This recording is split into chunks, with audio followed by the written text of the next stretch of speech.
కాపు కులంలో ప్రముఖుడు రఘుపతి వెంకయ్య నాయుడు తెలుగు సినిమా పితామహుడిగా విస్తృతంగా పరిగణించబడే భారతీయ చలనచిత్ర నిర్మాత మరియు వ్యవస్థాపకుడు. అతను దక్షిణ భారతదేశంలో మొట్టమొదటి సినిమా థియేటర్లను నిర్మించి నిశ్శబ్ద చిత్రాలను నిర్మించారు. ముఖ్య వివరాలు మరియు సహకారాలు. పుట్టిన తేదీ మరియు మరణం. రఘుపతి వెంకయ్య నాయుడు 68 అక్టోబరు 15న మచిలీపట్నంలో జన్మించి 19 మార్చి 15న మరణించారు. సినీ ప్రయాణం.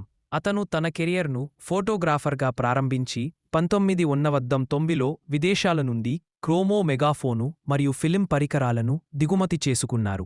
థియేటర్ల నిర్మాణం. 1990లో మద్రాసులో భారతీయుడి యాజమాన్యంలో నిర్మించిన మొట్టమొదటి సినిమా థియేటర్ గేటిని స్థాపించారు. ఆ తర్వాత క్రౌన్ గ్లోబ్ వంటి మరికొన్ని థియేటర్లను కూడా నిర్మించారు. నిర్మాణ సంస్థ. అతను తన కుమారుడు ఆర్.ఎస్.